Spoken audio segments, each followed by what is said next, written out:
The original Darius II arcade game was available in two versions, the common 2-screen type and the rarer 3-screen model. Each version used standard 4:3 monitors, resulting in an amazing looking, if not a little large, arcade cabinet. Here we are taking a look at the 3-screen version of the game. As you can see, the image is so wide that it still looks incredibly letterboxed even on a modern widescreen. One of the biggest draws of the original Darius was its massive screen presence. However, Darius II adds to that with a pretty good game. For the time, the graphics were quite impressive, with some of the most bizarre looking enemies to be found in a shooter. The power-up system is also interesting. Your main ship, or is it the character's name, Proco Jr. or Tiat Young, depending on whether you are player 1 or 2, has 3 main weapons: a standard shot, a missile attack, and a laser. Each of these can be powered up by collecting the appropriate coloured orbs that are dropped by killing certain waves of enemies. Unfortunately, if you happen to die, all of your weapons lose 1 power up.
Like most of the home ports of Darius II, the Mega Drive version has the screen presence reduced.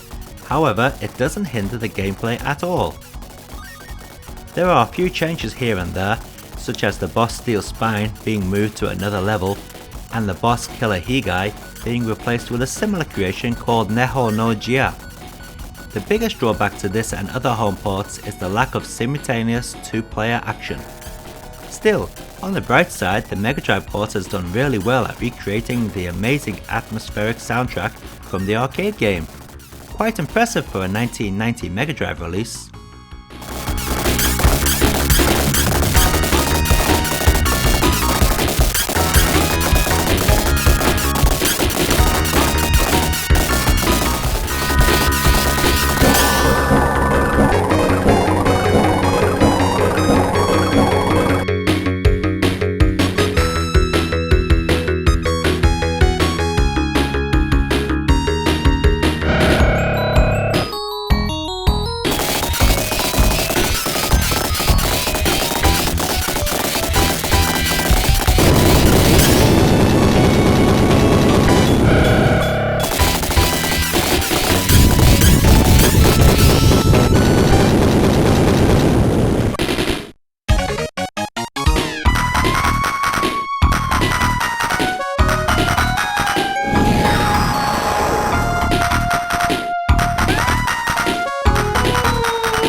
Considering the power of the Master System, Natsume have done wonders bringing Darius II to the system. For some strange reason, Taito thought it would be a good idea to rename Darius to Sagaya in the West.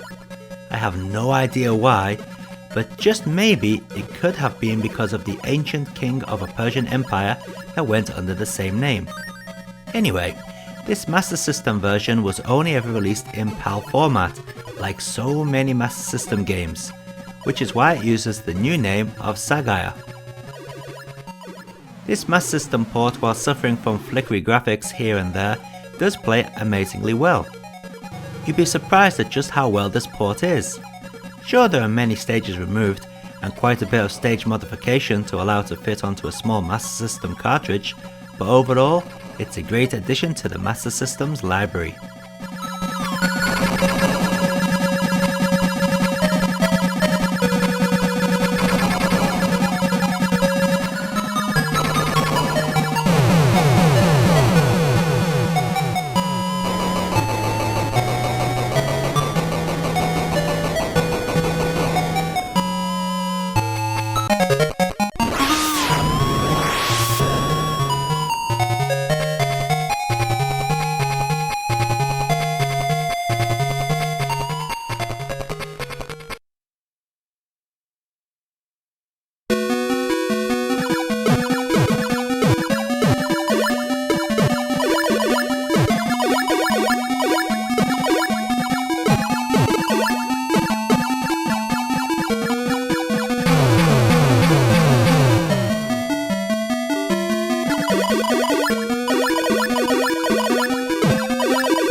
A-Wave handled the port of the PC Engine Super CD version of Darius II, renaming it to Super Darius II. The thing is it really super? Well, for the start, the way the game plays has now been changed due to having to scroll the screen up and down. The new bosses are hit and miss in my opinion, and the new arranged soundtrack, while being excellent, just doesn't fit the game. Maybe because I've listened to the original Darius II music for over 25 years. Still, despite these negative points, the PC Engine CD port of Darius II is pretty solid.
So the last home version of Darius to be released that wasn't emulated was for the Sega Saturn.